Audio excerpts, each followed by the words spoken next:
Everyone, मैं गिरिवर यादव आपका आर्य photon foundation में स्वागत करता हूं। आज के वीडियो लेक्चर में हम एप्लीकेशंस ऑफ गॉस लॉ पढ़ेंगे।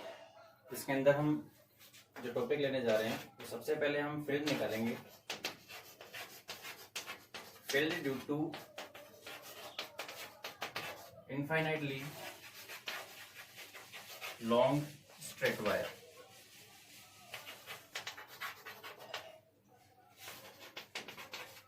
और ये infinitely long straight wire uniformly charge है, यानी जो इसको चार्जिंग इसके ऊपर है वो कैसी है, यूनिफॉर्मली है, नॉन यूनिफॉर्म नहीं है। उसके बाद में सेकंड हम फील्ड निकालेंगे। फील्ड का मतलब हम यहाँ पर इलेक्ट्रिक फील्ड निकालना चाहते हैं। इनफाइनाइटली लॉन्ग स्ट्रेट वायर हो गया। उसके बाद में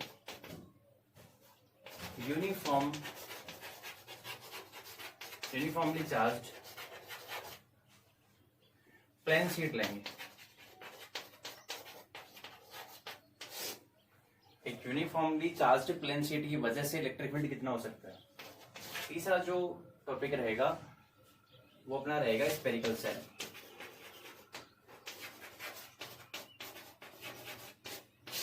कि एक यूनिफॉर्मली चार्ज्ड स्फेरिकल सेल की वजह से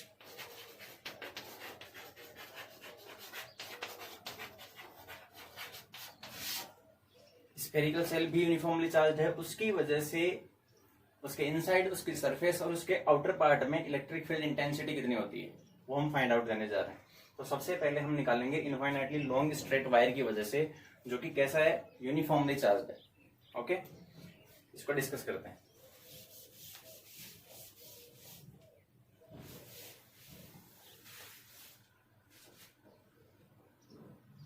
इसकी वजह से इलेक्ट्रिक फील्ड निकालने से पहले हम गॉस लॉ का स्टेटमेंट लिखते हैं।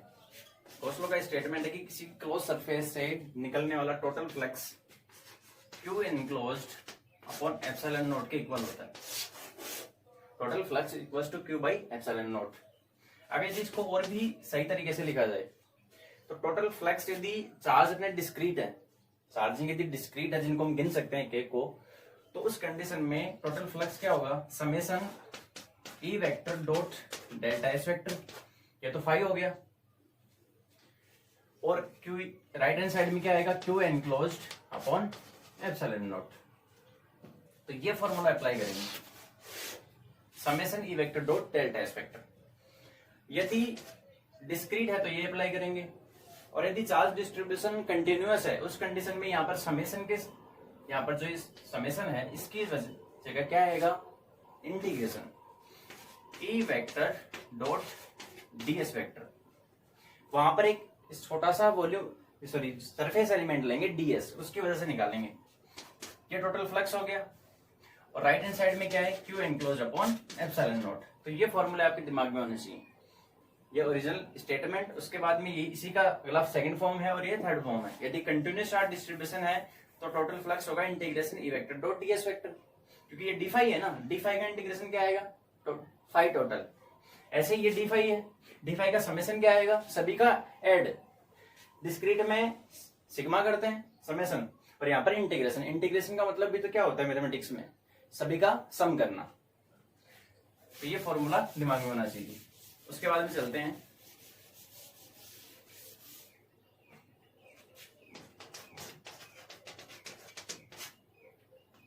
एक इनफाइनाइटली वायर लेते हैं। ये माइनस इनफाइनाइट हो जा रहा है, इधर ये इनफाइनाइट हो जा रहा है। इसकी कोई पर्टिकुलर लेंथ हमने ले ली। तो मुझे यदि ये यूनिफॉर्मली चार्ज है, सपोज कीजिए कि पॉजिटिवली चार्ज, इसको हमने यूनिफॉर्मली पॉजिटिव चार्ज दिया है,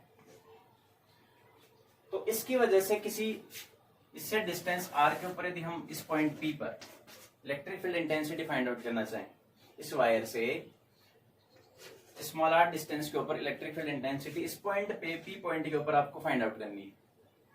तो सबसे पहले तो इसमें क्या करते हैं, हम ये चेक करेंगे कि इस पॉइंट पर इलेक्ट्रिक फील्ड किस प्रकार से होगा, यानी वो रेडियल होगा या फिर वो एक्सियल होगा, पैरेलल होगा, तो देखेंगे। और उसके बाद में इसके लिए कैलकुलेशन करेंगे, जिसमें हम E के फॉर्मूले के लिए कैलकुलेशन करेंगे, जिसमें हम गॉस लॉ अप्लाई करेंगे। लेकिन सबसे पहले हम क्या करेंगे, डायरेक्शन चेक करते हैं। तो देखिए यहां पर आप एक छोटा सा एलिमेंट लीजिए, यहाँ पर एक हल्का सा एलिमेंट ले लिया मैंने, इसको नाम दे दिया, इसको आप एलिमेंट 1 दे दो। ओके, यहां पर उतनी हम यहाँ पर इसको क्या कर रहे हैं, इसको रेफरेंस पॉइंट लेके चल रहे हैं, तो उससे पर्टिकुलर लेंथ के ऊपर हो जाएगा ये। ऐसे ही इससे डाउनवर्ड डायरेक्शन में यहाँ पर एक हल्का सा सेकंड एलिमेंट ले लो आप, इसकी लेंथ भी dl है, इसकी लेंथ भी dl है। इसमें चार्ज कितना, सपोज कीजिए इसमें चार्ज dq है, इसमें चार्ज dq है। इसकी वजह से इस पॉइंट के ऊपर इलेक्ट्रिक फील्ड की डायरेक्शन क्या होगी, यही होगी, क्योंकि पॉजिटिवली चार्ज है। पॉजिटिव चार्ज से क्या होता है, आउटवर्ड होता है। ऐसे ही इसकी वजह से इस पॉइंट के ऊपर इलेक्ट्रिक फील्ड किस प्रकार से जाएगा, इस डायरेक्शन के अंदर। तो सपोज कीजिए ये आपका E1 है और ये आपका E2 है। यदि मैं इसको आई कैप और इसको जे कैप लूं, ओके, कार्टेशियन कोऑर्डिनेट सिस्टम में वहां पर क्या होता है, आई कैप, जे कैप और के कैप। तो इस E1 के दो कंपोनेंट, यदि ये एंगल यहाँ पर थीटा बन रहा है, तो उस कंडीशन में इसके दो कंपोनेंट होंगे, एक तो इधर इस डायरेक्शन में और एक इस डायरेक्शन में हो जाएगा।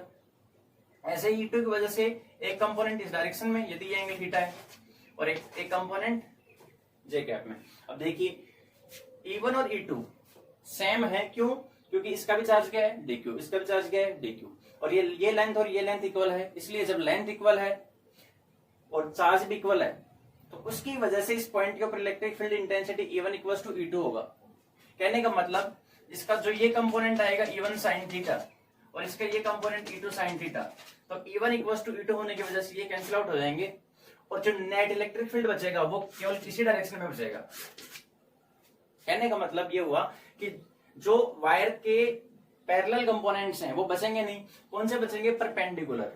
इस डायरेक्शन को हम कौन सा डायरेक्शन मानते हैं, इस डायरेक्शन को बोलते हैं रेडियल डायरेक्शन। ओके, तो हमेशा यानी एक वायर की वजह से जो भी इलेक्ट्रिक फील्ड आएगा, जो भी फॉर्मूला आएगा, हम बताएंगे λ/2πε0r आता है, लेकिन उसकी डायरेक्शन क्या होगी, वो हमेशा इस वायर से दूर रेडियल डायरेक्शन में आएगा। कहने का मतलब डायरेक्शन क्या होगी, रेडियल। इलेक्ट्रिक फील्ड हमेशा रेडियल निकलेगा। अब हम सेकंड पार्ट पे आते हैं, कैलकुलेशन पार्ट के ऊपर।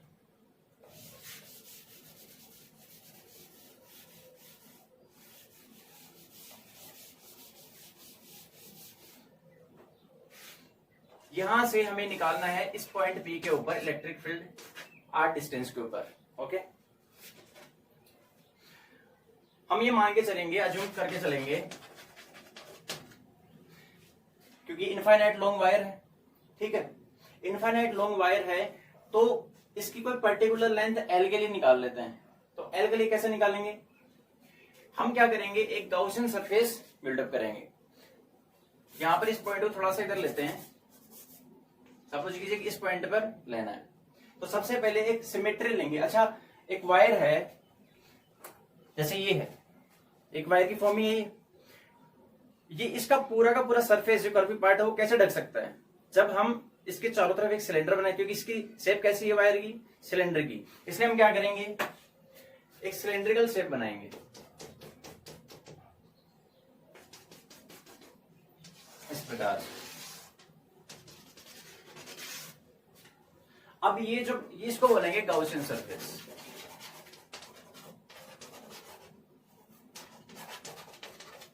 गाउसियन सरफेस बोलेंगे, और इसी गाउसियन सरफेस के अंदर गाउस लॉ अप्लाई होगा, नेट फ्लक्स वाला। इस गाउसियन सरफेस की लेंथ मैंने मानी है small L. Okay, small L इसकी क्या है, लेंथ है, ये वायर को कवर कर रहा है। तो इस गाउसियन सरफेस की लेंथ यदि एल है, और वायर की अब ये वायर है, तो मैंने 3 टाइप की डेंसिटीज पढ़ाई थी, 4 densities, linear charge density, surface charge density and volume charge density. Wire के लिए हमेशा लीनियर चार्ज डेंसिटी आपको काम में लेना है।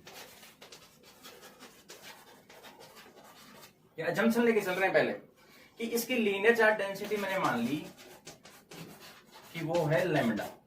लैम्डा का मतलब क्या है कि पर यूनिट लेंथ में, पर यूनिट का मतलब ये पर यूनिट लेंथ, इसकी पर यूनिट लेंथ में चार्ज कितना है, लैम्डा है। तो एल लेंथ में कितना हो जाएगा, So in L length charge will be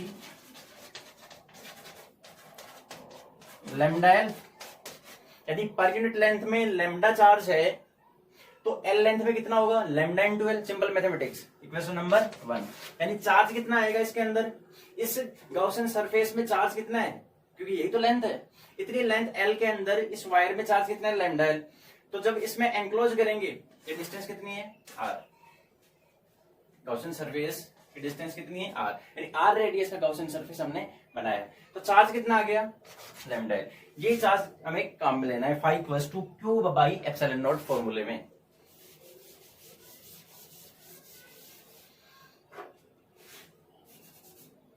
by Gauss law, Gauss law apply करो। गॉस लॉ क्या कहता है कि गॉसियन सरफेस से निकलने वाला टोटल फ्लक्स उस गॉसियन सरफेस में enclose charge upon epsilon naught के इक्वल होता है। ओके, अच्छा फाई टोटल क्या होता है, फाई टोटल होता है E vector dot delta S vector integration. यदि मैं इंटीग्रेशन लूं तो यहां पर मुझे डीएस वेक्टर लेना पड़ेगा, और समेशन लूं तो E vector dot delta S लेना पड़ेगा, इक्वल्स टू, देखिए यहां पर क्या आएगा, क्यों इनक्लोज कितना है, lambda into L upon epsilon not. E vector तो यहां पर इसकी वजह से यहां पर इलेक्ट्रिक फील्ड, यदि डिस्टेंस आर फिक्स है तो ई तो फिक्स रहेगा, यानी ई आएगा। तो यहां पर देखिए इंटीग्रेशन किसका होगा, क्योंकि ई डीएस क्या आएगा, ई डीएस कोस थीटा, ठीक है, ई को मैंने बाहर निकाल लिया। कोस थीटा क्या है, इसका जो भी सरफेस एरिया है उसके डायरेक्शन भी है और इलेक्ट्रिक फील्ड की डायरेक्शन भी है, तो यहाँ पर थीटा कितना है, 0 है, इसलिए कोस थीटा वाले को कंसिडर नहीं करेंगे। तो सिंपल से E vector dot DS vector खुलेगा, ई डीएस, ई बाहर आ गया, अंदर डीएस। डीएस का इंटीग्रेशन का मतलब क्या है, गॉसियन सरफेस का total area, lambda L upon epsilon not. अब आपको याद हो कि इस गॉसियन सरफेस का टोटल एरिया निकालना है, यहां पर हमें इंटीग्रेशन करने की जरूरत नहीं है। हम ये देखेंगे कि अपने पास गॉसियन सरफेस कैसा है, सिलेंडर है, और सिलेंडर का टोटल बाहर वाला एरिया कितना होता है, सरफेस एरिया, ई, यदि उसकी रेडियस आर हो और लेंथ एल हो तो 2 पाई आर एल, यही होता है, lambda L upon epsilon not चलता रहेगा राइट हैंड साइड में। जो कैंसिल हो रहा है उसको काटिए, एल से L equal to lambda upon 2 pi epsilon not are. और यदि डायरेक्शन लिखना चाहिए, केवल मैग्नीट्यूड है, lambda divided by 2 pi epsilon not R. यदि डायरेक्शन लिखेंगे तो डायरेक्शन इस प्रकार से लिखी जाएगी, E vector equals to lambda divided by 2 pi epsilon not R. Radial है, आर की डायरेक्शन में जा रहा है बाहर की ओर, तो आर की डायरेक्शन में क्या होगा, R cap. Total electric field हो जाएगा डिस्टेंस आर के ऊपर। ओके, अब यहां से पता चल रहा है कि इस फॉर्मूले में इस वायर की लेंथ कंसिडर नहीं है, केवल उसकी डेंसिटी है, lambda divided by 2 pi epsilon not. 2 pi epsilon not fix है, लैम्डा भी किसी एक वायर की डेंसिटी फिक्स होती है। अच्छा, वेरिएबल क्या है, आर। तो यदि हम इसका नेचर देखना चाहें तो 1 बाई आर के प्रोपोर्शनल है। इलेक्ट्रिक फील्ड इंटेंसिटी जैसे जैसे डिस्टेंस बढ़ती जाएगी, हम वायर से दूर जाएंगे, ये क्या है, इनडायरेक्टली प्रोपोर्शनल है। कहने का मतलब इंटेंसिटी डिक्रीज होती जाएगी। तो ग्राफ कैसा आएगा, यदि इधर वाई एक्सिस पे ई है और आर पे, एक्स पे क्या है, आर, तो जब इस प्रकार से कहने का मतलब आर जब 0 है तो क्या होगा, इंटेंसिटी जब आर टेंस टू 0 करेंगे तो इलेक्ट्रिक फील्ड मैक्सिमम होगा, उसके बाद में डिक्रीज होता जाएगा। 0 कहां पर होगा, इनफाइनाइट पे जाएगा। इनफाइनाइट का मतलब है कि हम इसके फील्ड से बाहर चले गए, इसके फील्ड से बाहर चले गए, वहां पर इलेक्ट्रिक फील्ड इंटेंसिटी कितनी हो जाएगी, 0 हो जाएगी। तो ये इसका कैलकुलेशन का फॉर्मूला है। इसके लिए क्या करना है, सबसे पहले आप फॉर्मूला अप्लाई करोगे, उसके बाद में सिंपल आपको क्यू इनक्लोज, पहले इसकी डेंसिटी माननी है लैम्डा, और चार्ज निकालना है, कितना आएगा, lambda L. Q enclose equals to lambda L इस वाले फॉर्मूले से। उसके बाद में लेफ्ट हैंड साइड में क्या आएगा, लेफ्ट हैंड साइड में वो पार्ट आता है जो आपने गॉसियन सरफेस कंसीडर किया है, वहां पर उस पॉइंट पर इलेक्ट्रिक फील्ड इंटेंसिटी और उसका एरिया। राइट हैंड साइड में क्या आता है, उस गॉसियन सरफेस में कितना चार्ज एनक्लोज्ड है। तो ये कुछ बातें हैं जो आपको दिमाग में रखनी है।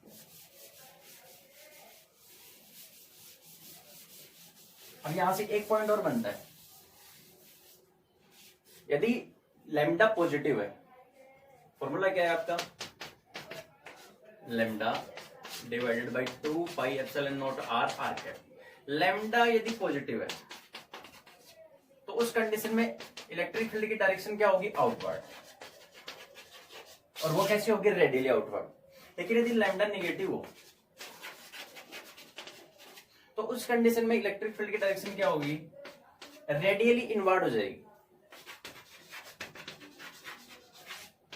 रेडियली इनवर्ड इसकी डायरेक्शन हो जाएगी। कहने का मतलब वायर की ओर इलेक्ट्रिक फील्ड की डायरेक्शन होगी। तो पहला पार्ट कंप्लीट हो चुका है। एक इनफाइनाइट लॉन्ग वायर की वजह से electric field intensity lambda divided by 2 pi epsilon not R. Dependence याद रखनी है कि 1/r की प्रोपोर्शनल होता है। सेकंड पार्ट क्या है, सेकंड जो हम केस लेने जा रहे हैं वो है प्लेन शीट की वजह से।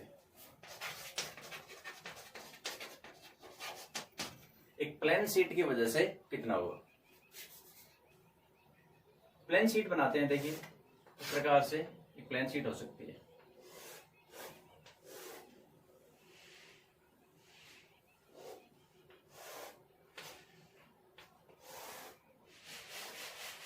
ये कोई बुक की शेप हो सकती है, बुक है आपके पास, उसकी बात कर रहे हैं। ये इसकी मोटाई और ये इसकी लेंथ है, ये इसकी हाइट है। इसको मैंने यूनिफॉर्मली पॉजिटिव चार्ज किया है, पॉजिटिवली चार्ज कर दिया, यूनिफॉर्मली चार्ज है। ये इसका फ्रंट पार्ट है, इसको मैंने नाम दे दिया 1। और जो पीछे वाला क्या हो रहा है, जैसे फ्रंट बुक का जो फ्रंट पेज होता है उसको आप 1 सरफेस दे दो, सरफेस 1, और पीछे वाले पार्ट को आप दे दो सेकंड, जो पीछे इसके जस्ट पीछे रहेगा अपोजिट साइड में, उसको आप सेकंड नंबर। अब देखिए यहां पर इसकी वजह से यदि आप ये इस प्रकार से चार्ज है तो इलेक्ट्रिक फील्ड क्या होगा, इलेक्ट्रिक फील्ड तो क्या होता है, अभी हमने देखा था कि वायर की वजह से हमेशा बाहर की ओर निकलता है, रेडियली परपेंडिकुलर निकलता है किसी भी सरफेस से। तो इसकी वजह से इस प्रकार से इलेक्ट्रिक फील्ड निकलेगा और पीछे वाले की वजह से इस प्रकार से निकलेगा।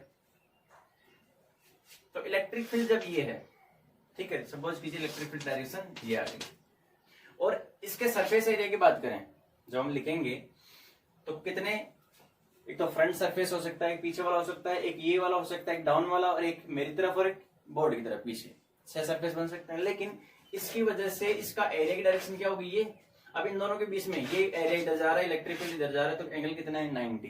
कहने का मतलब अप और डाउन की वजह से कोई इसमें इंक्लूड नहीं होगा इलेक्ट्रिक फील्ड में। उसके बाद इसका एरिया मेरी तरफ है लेकिन इलेक्ट्रिक फील्ड जा रहा है इस डायरेक्शन में, तो एंगल 90 है। कहने का मतलब या तो 0 वाले केस में आ सकता है आंसर, या फिर 180 वाले केस में आ सकता है। तो ये कंडीशन जो फुलफिल करते हैं वो फ्रंट और बैकवर्ड वाला ही सेटिस्फाई करता है। ओके, अब देखिए इसमें इस प्रकार से मानेंगे कि इसका एरिया कितना है, ए है, और सरफेस चार्ज डेंसिटी दी है, क्योंकि सरफेस है यहां पर। सरफेस चार्ज डेंसिटी क्या होती है,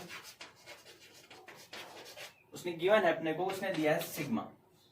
अब सर सिग्मा का मतलब क्या होता है, सिग्मा का मतलब होता है पर यूनिट एरिया में चार्ज कितना है।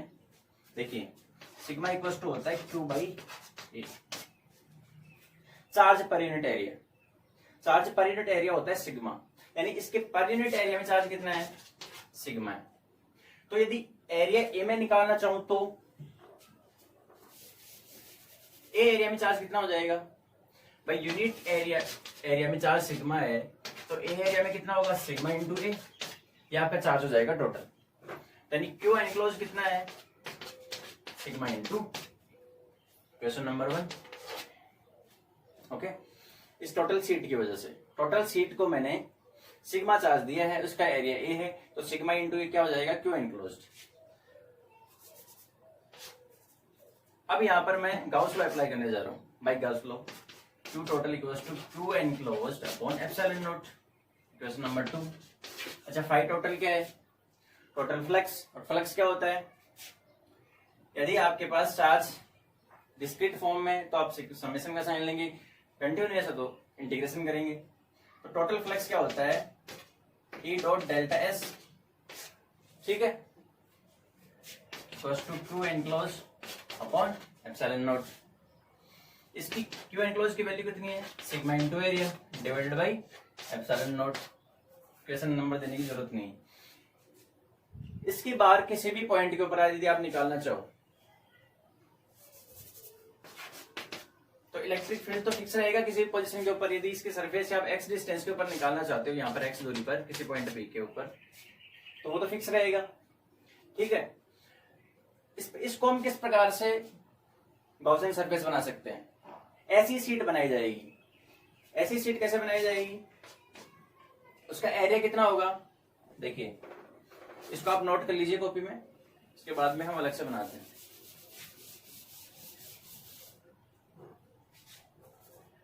भाई इसको कवर करने के लिए हम क्या करेंगे, ऐसा ही एक इस प्रकार से एरिया लेके चलेंगे, इसमें क्या हो जाएगा, ये कंप्लीट कवर हो जाएगा। ऐसा ही पीछे बनेगा।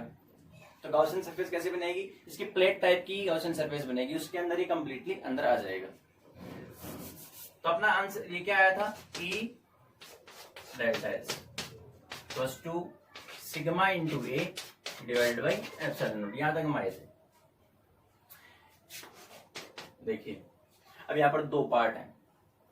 पहले की वजह से ये तो टोटल है, तो हम पहले की वजह से लिखेंगे। पहले की वजह से इलेक्ट्रिक फील्ड इधर जा रहा है और सरफेस एरिया भी इधर ही है। E into delta S, delta S कितना है, E, तो E इंटू ए। ओके, उस कंडीशन में प्लस पीछे वाले के लिए लेना चाहे तो पीछे वाले के लिए सरफेस एरिया भी इधर ही है और इलेक्ट्रिक फील्ड की डायरेक्शन भी क्या आएगी, इधर ही आएगी। इलेक्ट्रिक फील्ड की डायरेक्शन भी वो क्या करता है, जैसे इस प्रकार से आपके पास एक बुक है, तो राइट वाले पार्ट की वजह से आप निकालेंगे तो इलेक्ट्रिक फील्ड इस डायरेक्शन में जाएगा, तो एरिया भी इसी डायरेक्शन में। लेफ्ट वाले की पार्ट की वजह से निकालेंगे तो इलेक्ट्रिक फील्ड भी इधर ही है और एरिया भी इधर ही है। कहने का मतलब उन दोनों के केस में, इस वाले में केस में भी क्या हो जाएगा, इलेक्ट्रिक फील्ड और एरिया के बीच में एंगल कितना है, 0।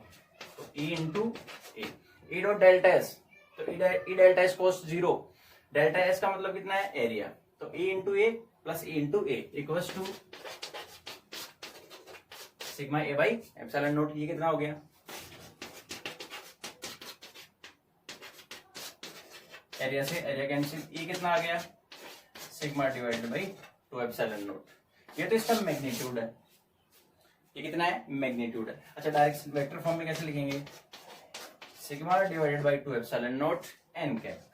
एन कैप क्यों, क्योंकि यदि इसकी सरफेस एरिया की डायरेक्शन एन कैप हो आउटवर्ड तो उसको लिख दिया एन कैप। राइट वाले पार्ट की वजह से इस पॉइंट के ऊपर sigma by 2 epsilon naught, left वाले पार्ट की वजह से सिग्मा बाई 2 एप्सिलॉन नॉट। उसमें क्या आ जाएगा, यदि इसमें एन कैप है तो उसमें कितना आ जाएगा, माइनस एन कैप। डायरेक्शन का फर्क पड़ेगा। एक पॉइंट जो यहाँ पर इंपॉर्टेंट है वो क्या है कि जिस लेंथ के ऊपर आप निकालना चाहते हो एक्स के ऊपर, वो कहीं भी फॉर्मूले में इंक्लूड नहीं है।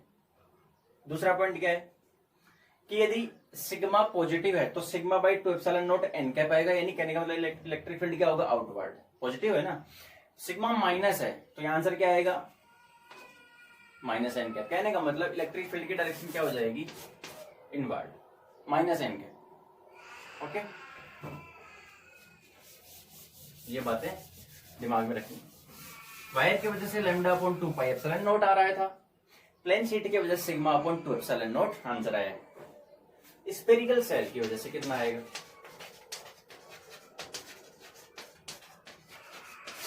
स्फेरिकल सेल के लिए भी एक कंसेप्ट है, एक यूनिफॉर्मली चार्ज स्फेरिकल सेल है,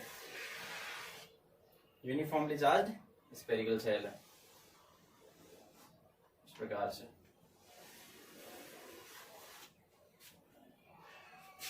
इसकी सरफेस चार्ज डेंसिटी है सिग्मा,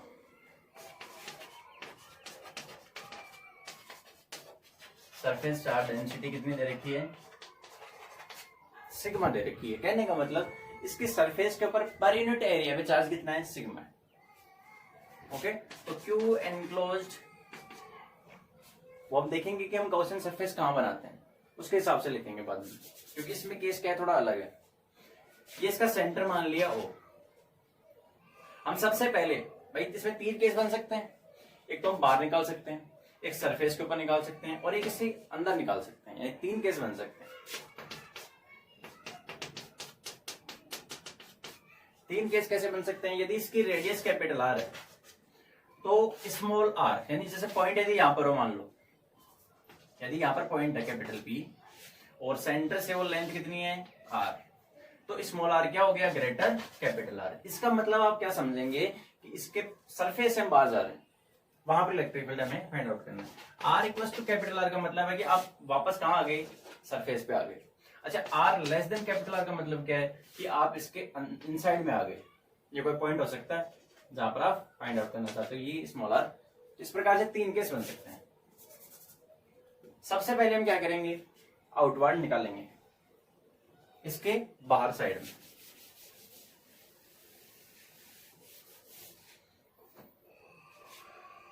यहां पर एक पॉइंट ले रहा हूं मैं पी, इस प्रकार से मैं यहां ले लेता हूं,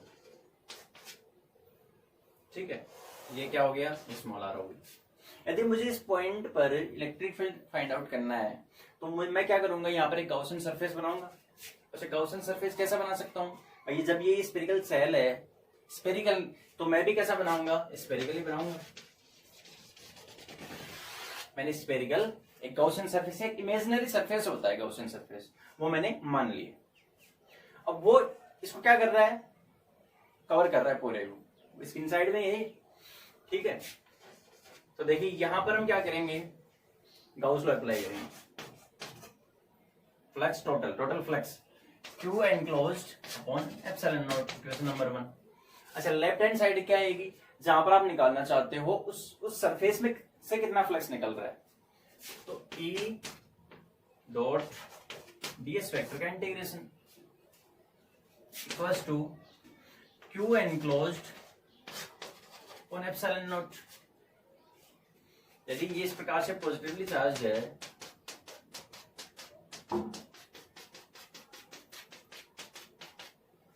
यदि मान लो कि वो चार्ज देता है, सपोज कीजिए कि उसने कहा है कि इसके पूरे सरफेस के ऊपर क्यू चार्ज फैला हुआ है, तब तो हम आंसर लेके आएंगे क्यू की फॉर्म में।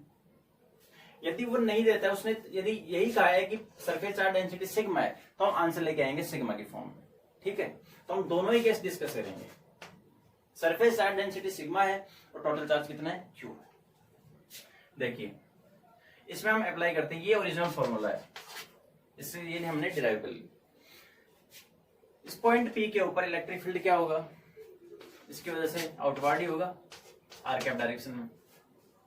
तो ई डीएस, डीएस की डायरेक्शन भी ई है, इलेक्ट्रिक फील्ड की डायरेक्शन भी ई है, तो E DS cos theta, E DS cos 0, तो ई तो बाहर आएगा क्योंकि आर डिस्टेंस, जब आर फिक्स है तो इलेक्ट्रिक फील्ड भी फिक्स रहेगा। तो integration DS equals to Q enclosed, यदि मैं क्यू मान के चालू तो यहां से Q enclose upon epsilon naught हो जाएगा। और यदि मैं सिग्मा की फॉर्म में लिखूं तो कितना आएगा, सिग्मा, ये सिग्मा का फॉर्मूला था total charge upon area, okay. तो total charge q equals to यहां से कितना हो जाएगा, sigma into a, sigma into area. अच्छा, एरिया कितना है इसका, एरिया कितना है, केवल हमें इसका लेना है एरिया, क्योंकि चार्ज इसी में तो है। तो एरिया कितना है, 4 पाई आर स्क्वायर, तो sigma into 4 pi capital R square, ये आंसर हो जाएगा। तो ये भी है, सही है, एप्सिलॉन नॉट ये भी सही, क्यू अपॉन एप्सिलॉन नॉट या sigma into 4 pi are square by epsilon naught, दोनों ही सही है राइट हैंड साइड में।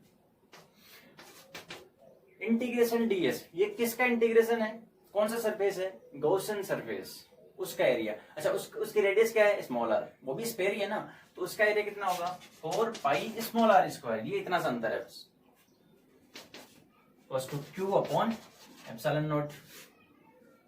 तो E equals to 4 pi are square से डिवाइड कर दीजिए, तो 4 pi epsilon not are square, 1 upon 4 pi epsilon not क्या है, K, तो K q upon are square, answer है। वेक्टर फॉर्म में क्या हो जाएगा, R,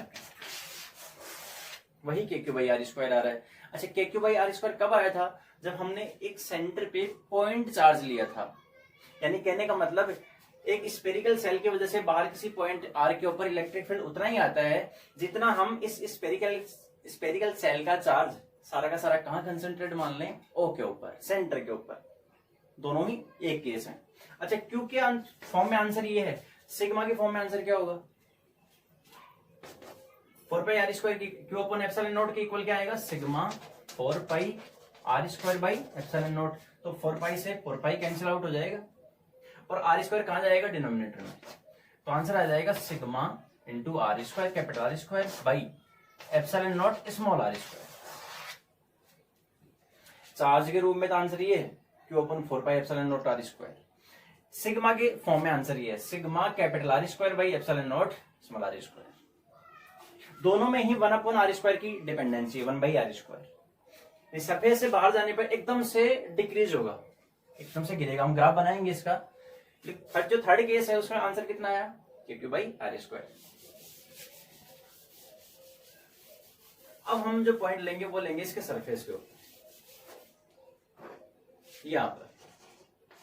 तो इलेक्ट्रिक फील्ड बाहर ही रहेगा आर कैप रेडियल। अच्छा, डीएस भी बाहर है।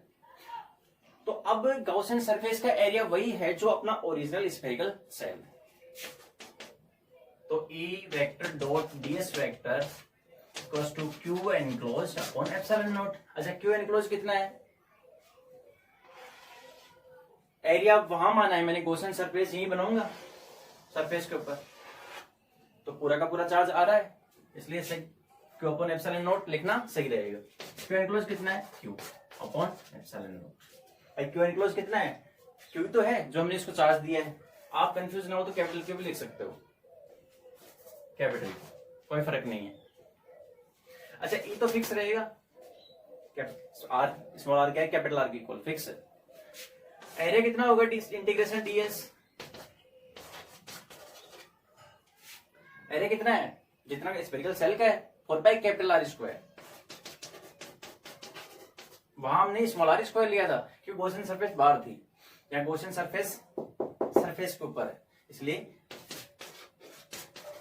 तो यहां से E का फॉर्मूला कितना आ जाएगा, capital Q upon 4 pi epsilon not are square capital are square और डायरेक्शन आर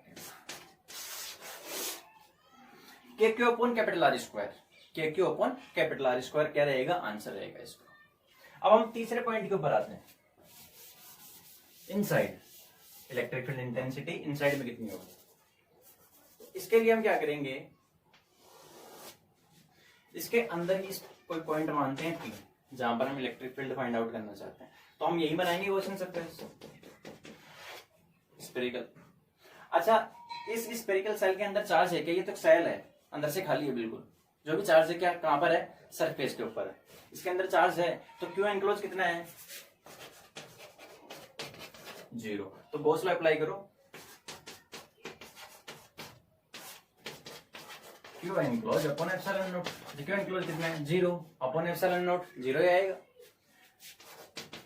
ds कितना है, ds है गॉसियन सरफेस का एरिया, तो 4 pi small R square equals to 0। तो E कितना आएगा, 0।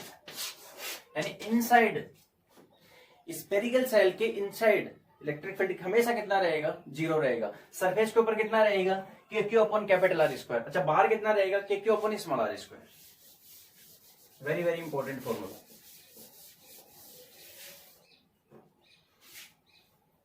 तो हमने 3 case, R greater capital R, small R equals to capital R, और तीसरा केस क्या लिया था, small R less than capital R. अच्छा, इस कंडीशन में इलेक्ट्रिक फील्ड का फॉर्मूला कितना आया था, K Q upon are square R के।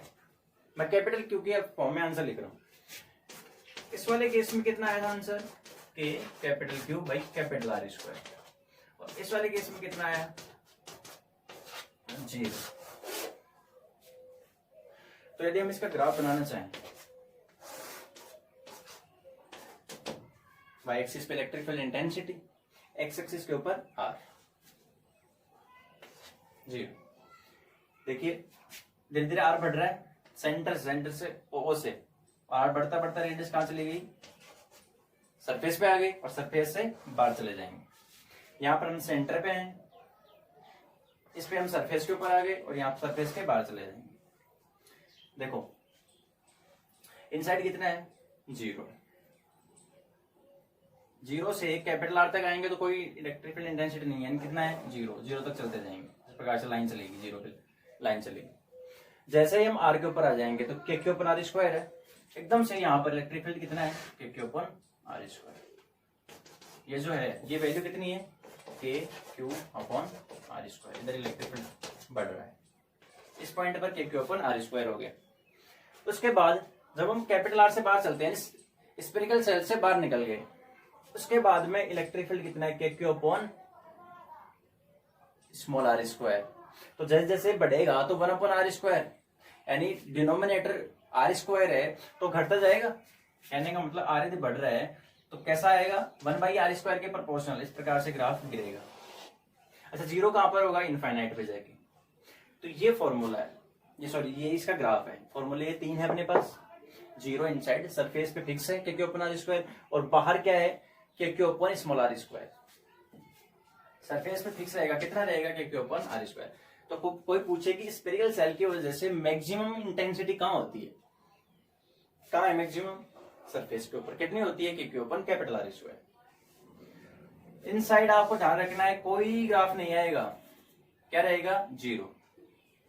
ये केवल एक स्फेरिकल सेल के लिए है।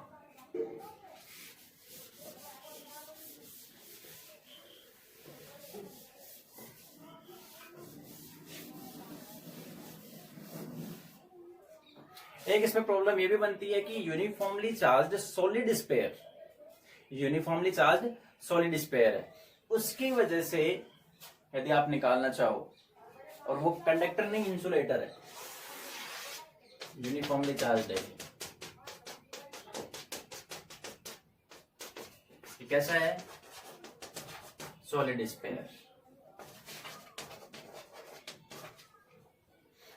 और इसकी सरफेस चार्ज डेंसिटी मैं दे रहा हूं आपको रो। सेंटर से कैपिटल आर तक आप आओगे सरफेस के ऊपर, तो इसके इनसाइड वॉल्यूम चार्ज, क्योंकि यहां पर सॉलिड है तो वॉल्यूम की बात होगी, तो वॉल्यूम चार्ज, सरफेस नहीं वॉल्यूम, तो वॉल्यूम चार्ज डेंसिटी कितनी है इसकी, रो है। ये कंसिडर करके आप इसका आंसर फाइंड आउट करोगे।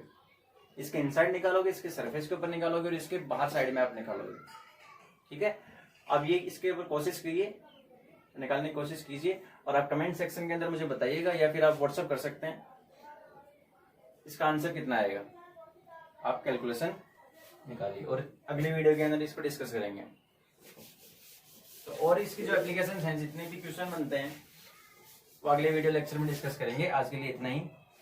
तो रिवाइज करवाते हैं। सबसे पहले हमने क्या पढ़ा था, सबसे पहले हमने निकाला था कि एक इनफाइनाइट लॉन्ग वायर की वजह से किसी डिस्टेंस आर के ऊपर इलेक्ट्रिकल इंटेंसिटी कितनी होती है, lambda upon 2 pi epsilon not r के, lambda divided by 2 pi epsilon not are, और डायरेक्शन क्या रहेगी, रेडियली आउटवर्ड। यदि लैम्डा पॉजिटिव है तो, लैम्डा नेगेटिव है तो रेडियली इनवर्ड हो जाएगी। प्लेन शीट की वजह से कितना होता है, sigma upon 2 epsilon naught N cap. Sigma positive है तो आउटवर्ड हो जाएगी, और सिग्मा नेगेटिव है तो क्या हो जाएगी, इनवर्ड हो जाएगी। उसके बाद तीसरे केस पे आए थे स्फेरिकल सेल के ऊपर। स्फेरिकल सेल के 3 केस बने थे, आउटवर्ड, सरफेस और इनसाइड। आउटवर्ड होता है K Q upon small R square, surface पे होता है K Q upon capital are square, जो कि मैक्सिमम होता है, और इनसाइड कितना होता है, 0 होता है। आज के लिए इतना ही, अगले वीडियो लेक्चर में डिस्कस करेंगे। Thank you.